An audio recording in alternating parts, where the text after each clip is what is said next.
Welcome to Outrage Science Bites. I'm your host, David Beckemeyer, and if you're listening to this episode on the day of release, it's Thanksgiving Day in America, and so happy Thanksgiving.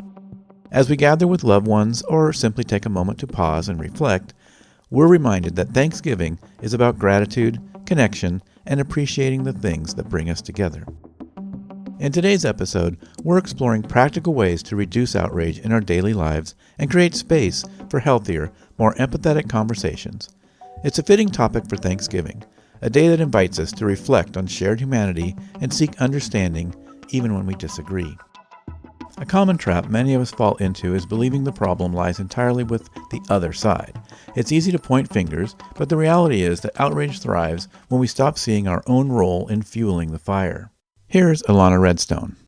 If you start to believe that half the country is either racist, stupid, a woke sheep, whatever, some other kind of bigot, like whatever it is, then you have two choices. Like either, as far as I see it, either you're going to face a really uncomfortable sort of question about whether democracy is still the right form of government, right? Like if you're literally ready to write off half of the country as just idiots or whatever, horrible and hateful in some way, then how can you function? This is where people get into these sort of ideas about, well, we would need a national divorce. Okay, divorce is not an option here. So that's one option. I don't think most people don't want that option. The only other option is to get back to a place where we understand, if we really think that the people who are co-citizens, I guess, in this democracy are capable of reasoned thought, is to commit ourselves to understanding where they're coming from and why we disagree.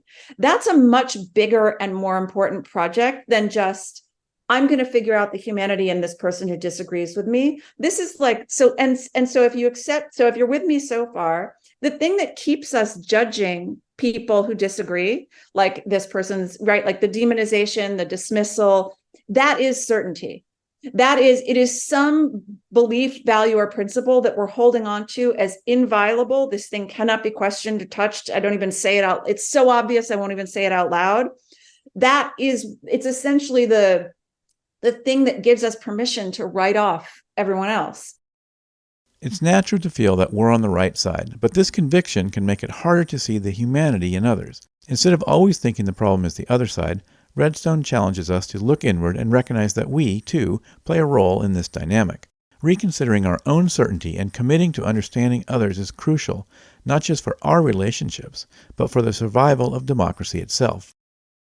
So how can we start making this shift? It begins with recognizing that everyone, including us, is susceptible to the same biases. Both sides often believe the other side are the victims of misinformation, manipulation, or bad intentions. But if we assume the worst in others, we perpetuate the cycle of outrage. Pausing to reflect on our own emotional responses and examining why we react so strongly can help us break out of this pattern. One effective practice is to question the stories we tell ourselves about why others think the way they do. Instead of assuming malice or ignorance, what if we approach it with curiosity? We might discover that the people we disagree with have reasons that, while different, are just as deeply felt as our own. This doesn't mean we have to agree, but it opens the door to empathy and lessens the grip of outrage. Managing our emotional triggers is another key step. Outrage often intensifies because we feel attacked, and it's easy to interpret disagreement as personal. By taking a pause and responding thoughtfully instead of reflexively, we create space for a conversation instead of a battle. Finally, we need to let go of the idea that reducing outrage is something only they need to do. It's a shared responsibility. Each of us can contribute to lowering the temperature by engaging in good faith conversations, assuming positive intent, and seeking to understand rather than win.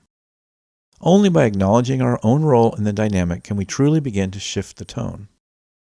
As we wrap up this episode on this day of gratitude, let's remember the power of connection. Thanksgiving reminds us to pause, appreciate those around us, and reflect on the ways we can come together despite our differences. Gratitude and understanding are powerful tools for bridging divides, and they're a great way to start turning down the temperature in our own lives.